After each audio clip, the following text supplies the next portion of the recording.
The big names celebrate National Tight Ends Day, and do we have some second half league winners from this year's rookie draft class? We're going to go through all that and more on your Week 7 recap on the ADP, the Average Dudes podcast. I am your Average Dude host, Matt Mormann, and we're going to dive right into these games. Let's start things out here with a very high scoring, very dramatic win for the Cleveland Browns, 39-38 over the Indianapolis Colts, in what ended up being yet another battle of backup quarterbacks right now. So many quarterback injuries. Deshaun Watson ends up leaving this one early, and PJ Walker steps in and plays decently well. He played better for the Browns than what he did for fantasy purposes, by any means. Deshaun Watson got knocked out of this one. He suffered a concussion, or he was checked rather, for a concussion kind of decently early on this game. And then he was actually cleared, and Kevin Stefanski decided not to bring him back in. So we'll kind of monitor his situation. From what I understand, it was a lot of the shoulder was kind of part of the reason.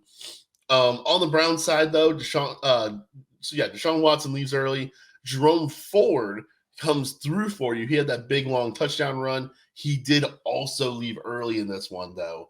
So we'll monitor Jerome Ford's situation moving forward. That could make a Kareem Hunt pickup, though, very, very useful if he was dropped in your leagues. Keep an eye out for that. On the Colts, Jonathan Taylor. He appears to be the man once again for the Colts. 18 carries, 75 yards, and a score in this one. He also added a little bit more receiving also with 3 catches and 45 yards. Look, I think we're here. I think we're at this point now with Jonathan Taylor where it's time to begin treating him like Jonathan Taylor again, and that's very exciting. You know, we've had a couple weeks of build-up now.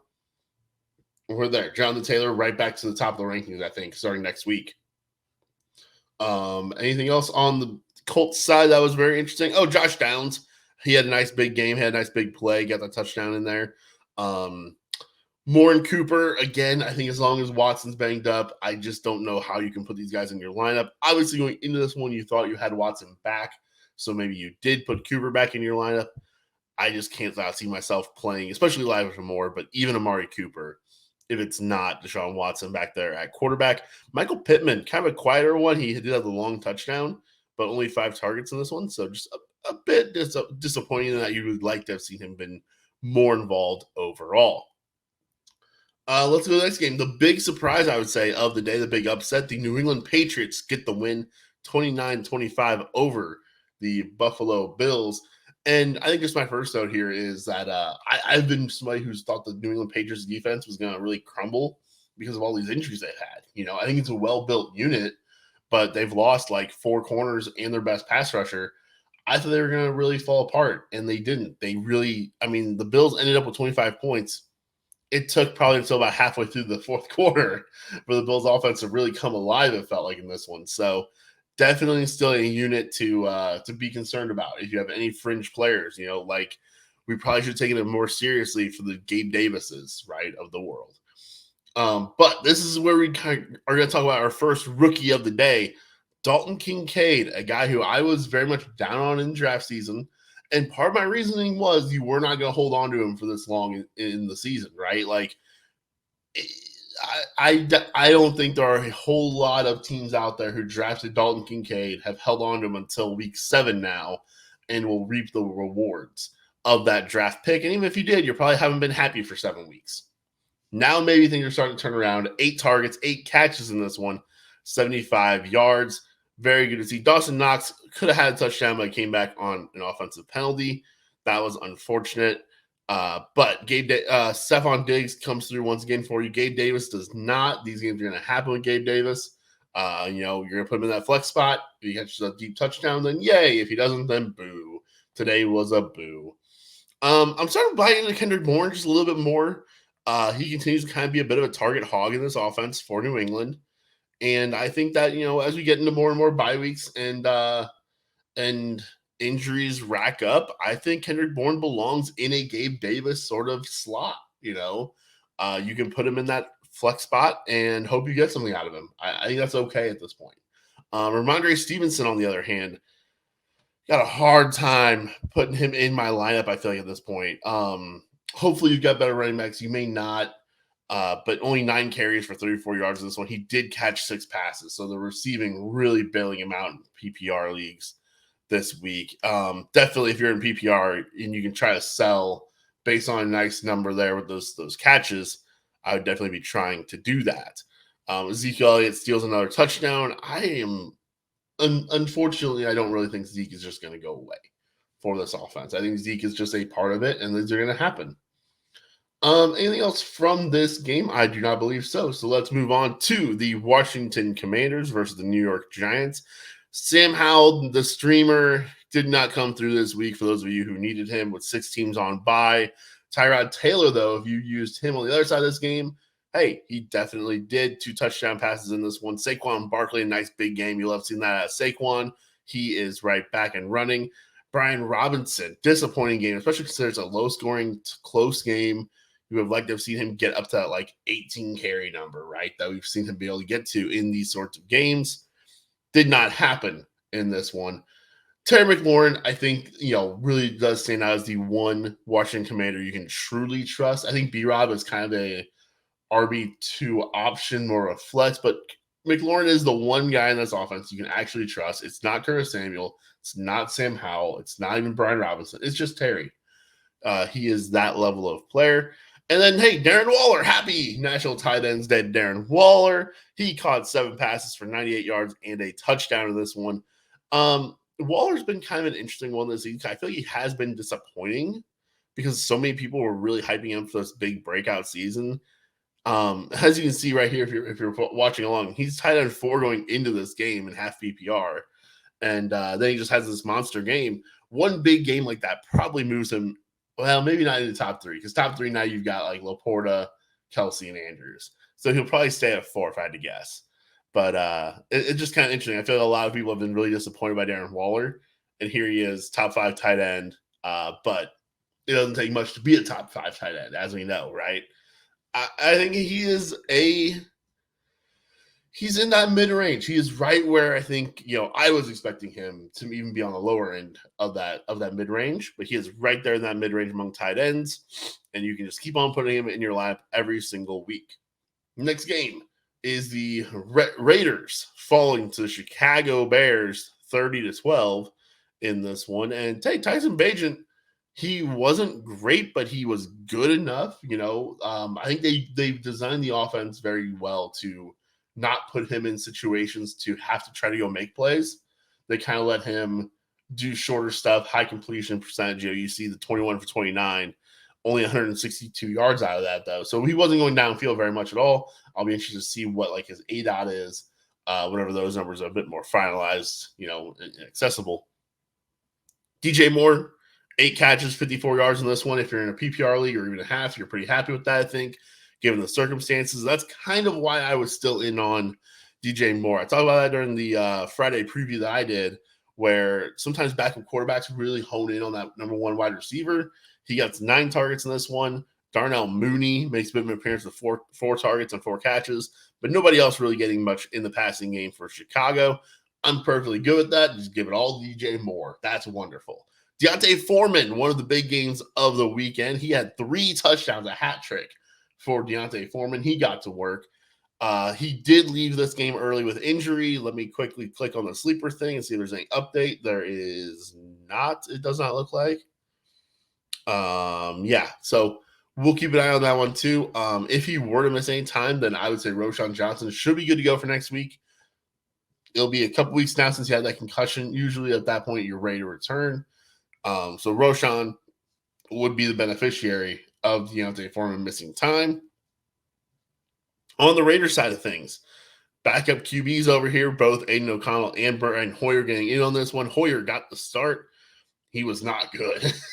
And Aiden O'Connell wasn't good either. This team actually needs Jimmy Garoppolo to play, and that's unfortunate.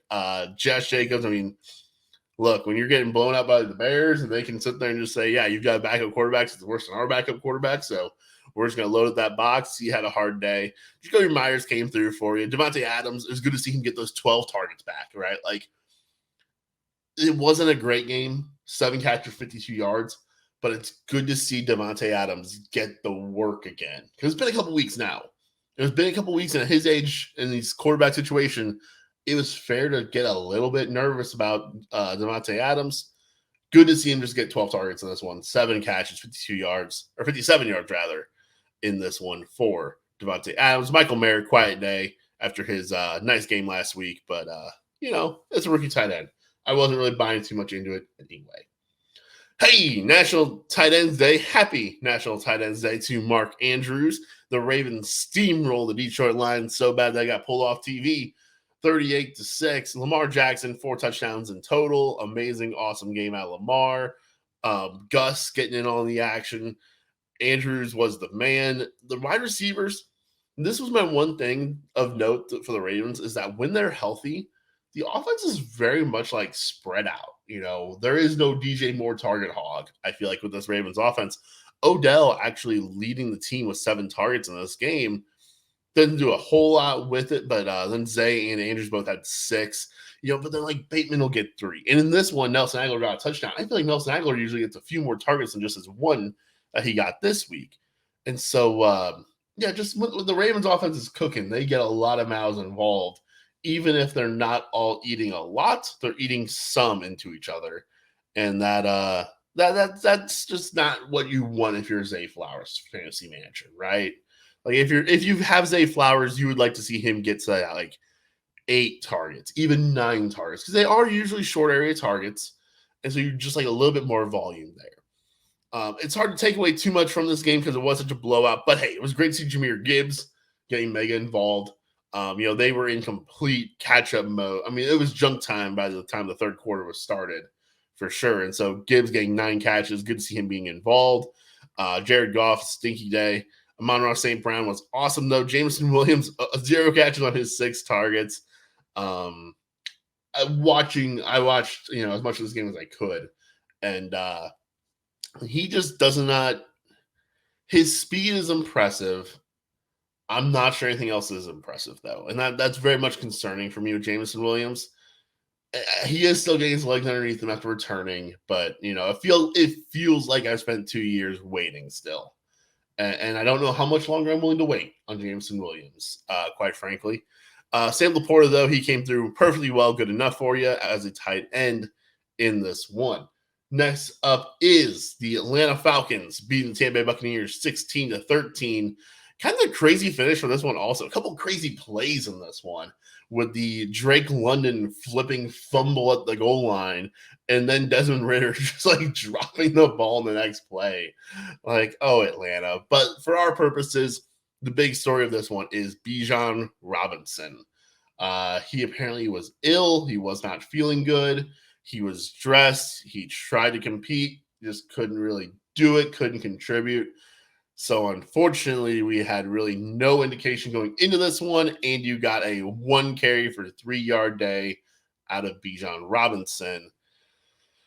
That's a big crater in your lineup for sure. Tyler Algier, look, if we would know that Bijan was going to be out, we definitely would have been recommending Algier as a starting candidate, and he got 12 carries in this one.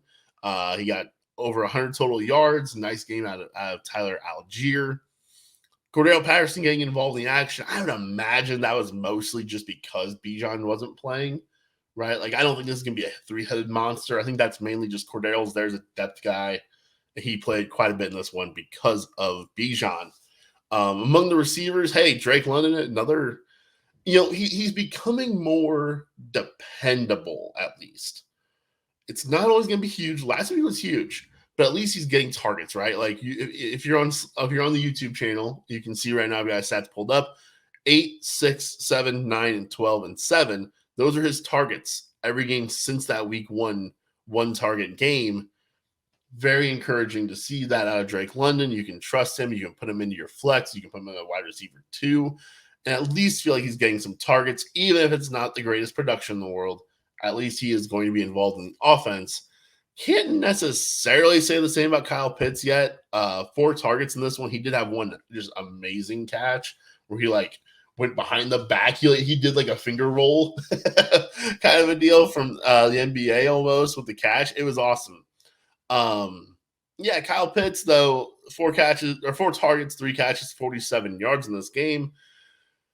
Continues to kind of be a little up and down. A couple of really nice games back to back, kind of followed up by this one. Not exactly what you want to see, but Kyle Pitts is a tight end. Jonnu Smith is a tight end as well. He only had 3 catches for 27 yards in this one. Tight ends are tight ends. Up next, we are going to go to the afternoon games. Wow, we were flying by with 6 teams on by. Seahawks get the win over the Arizona Cardinals, 20-10. And hey, we've got another rookie that could be a second half breakout. I feel like that was really kind of a theme of this week. Is we've got, I think, 3 or 4 of these rookies that had really encouraging games today.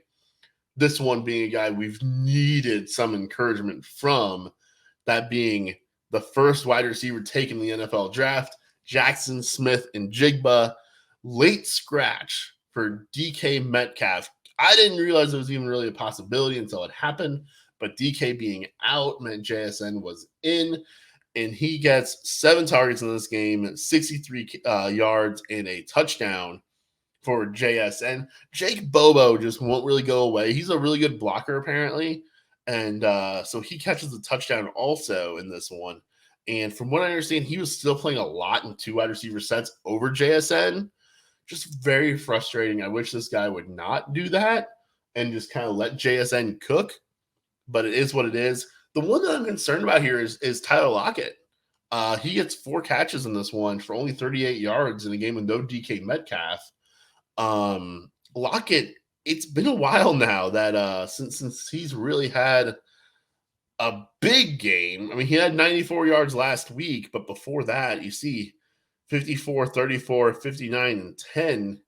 Even if you go back to last season, his yardage totals, I mean, it's Tyler Lockett, so there's only going to be, there's going to be these spike weeks, right? Like little last year where you had the 104 and 2, right? You have 9 catches for 107. You have 128 yards and a touchdown. So like those games, I'm sure they're coming this year too. The big ones, we just haven't had one yet. And with Tyler Lockett, as soon as you give up on him, that's when he's going to go off for one, I'm sure. That's how it normally happens. But JSN is definitely the encouraging one.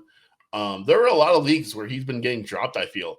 And so hopefully you're able to scoop in there on Sunday morning and pick him up if he was. And if you got the alert and you have JSN, maybe put him in your lineup and you got some nice production out of him. Among running backs, Ken Walker, just awesome once again. Geno Smith came through for you as a quarterback. On the Arizona side, I don't know. I guess it's Amari Mercado now, and it's just not Keontae Ingram. I don't know.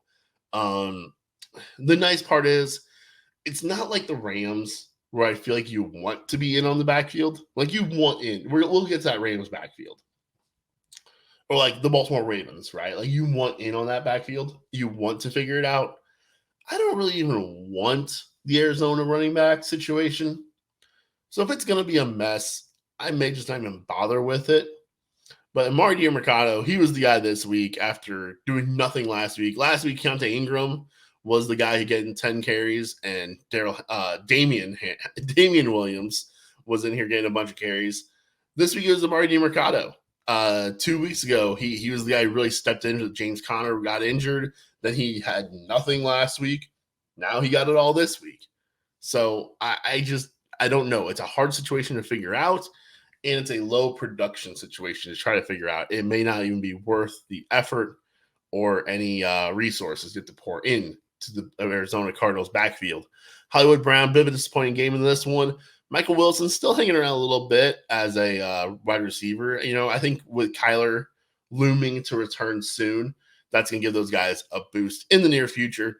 Hopefully Trey McBride can continue to build on his targets that he's been getting over the last couple of weeks.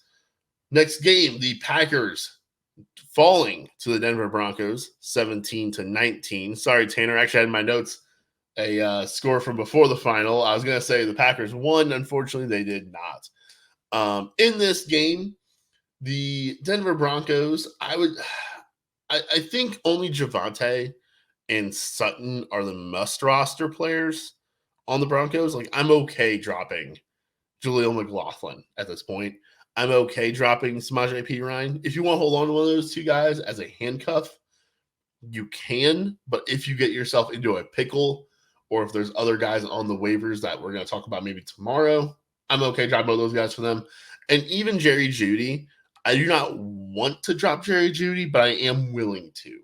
If I look out there on the waiver wire and I see somehow my league Kareem Hunt got dropped, and I look at my roster, it's really loaded.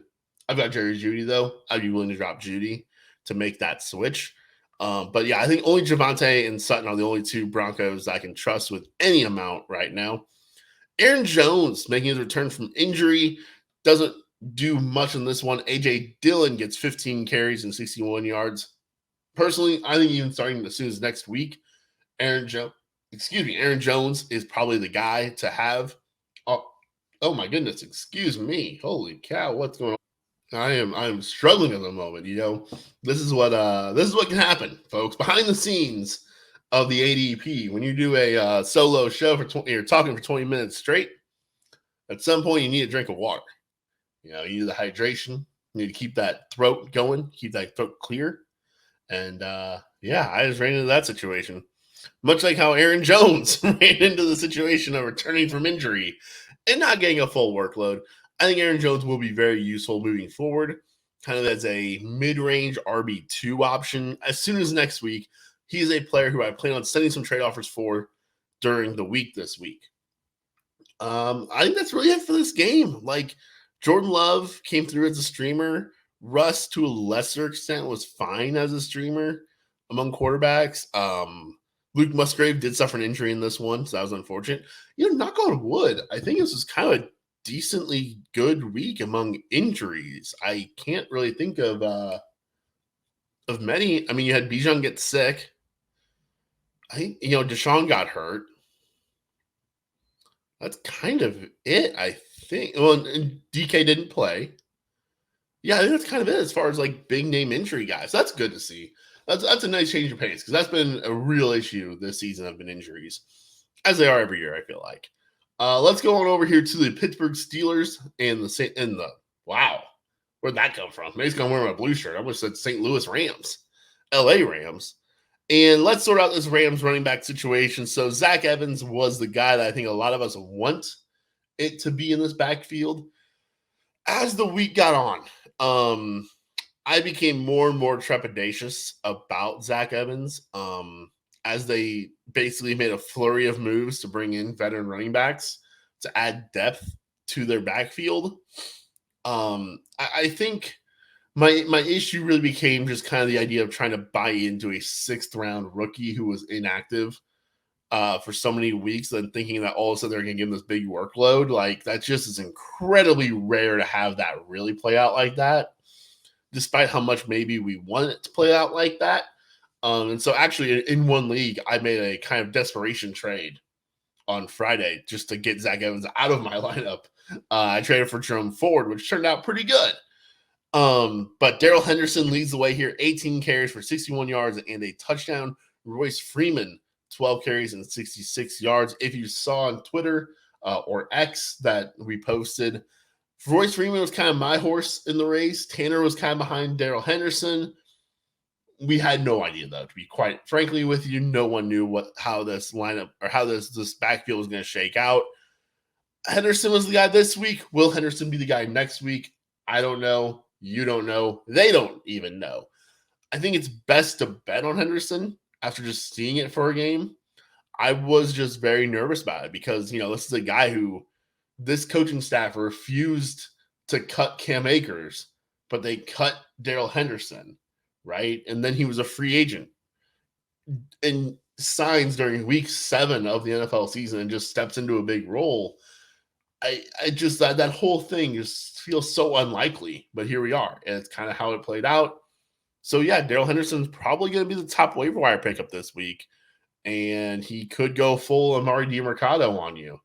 But we'll see. Let's talk about the other backfield. Najee Harris, annoyingly, getting 14 carries and 53 yards on this one. He does score a touchdown. Jaylen Warren, only 6 carries, but 32 yards with it. And he scores a touchdown. Just give Jaylen Warren the ball more, guys. Like, I think I could really fix the Pittsburgh Steelers offense. Get the ball to Jaylen Warren. I really thought coming out of the bye they were going to make that change. They were going to make that switch, and it would be more Warren. It really wasn't.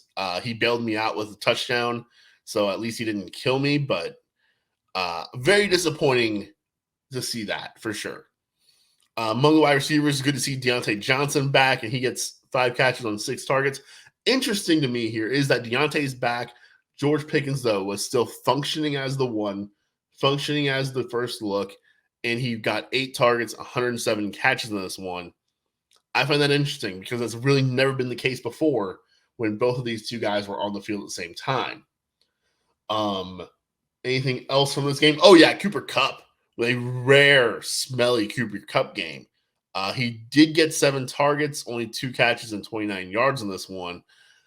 Very rare for Cooper Kupp to have this kind of a game. I think you have to go back to 2020 for the last time you get a game like this at Cooper Kupp where he didn't leave with injury. Puka Nacua, though, this was kind of nice now about the Rams that if it's not Cooper Kupp, it is Puka Nacua at least. He comes through with 8 catches for 154 yards in this game. You are playing him in your lineup every single week. I do not care that Cooper Kupp is there. If I have Puka Nacua, he is in my lineup. Both of these guys are top 10 wide receivers every single week for me.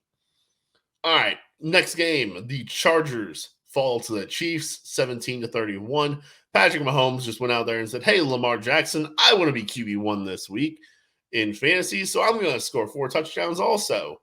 And he does that. Pacheco got in the end zone, so he came through good enough for you. But, hey, National Tight Ends Day, Mr. Tight End, Travis Kelce over here, 179 yards and a touchdown on 12 catches.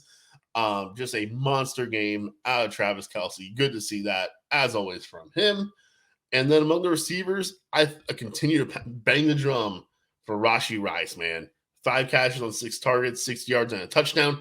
Another rookie who I think can make a massive impact in the second half of the season and be a league winner for you. MVS caught a deep ball, but I don't really care. On the Chargers side of things, this is one big concern here on the Chargers. Keenan Allen, I'm not worried. He got 9 targets, just didn't really get much with it. Austin Eckler, I am a little worried about. 14 catches, 45 yards, only 1 catch on just 2 targets and 1 yard on that.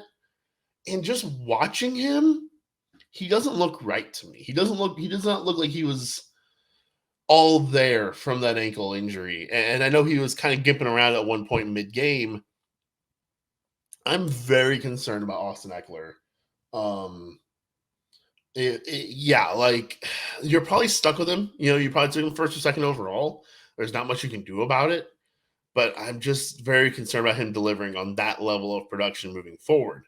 Josh Palmer, hey, he's a nice flex wide receiver 3 option for you. Came through the 133 yards in this one. Let's talk about that Sunday night game. I didn't write notes for this because I wrote all my notes before this game.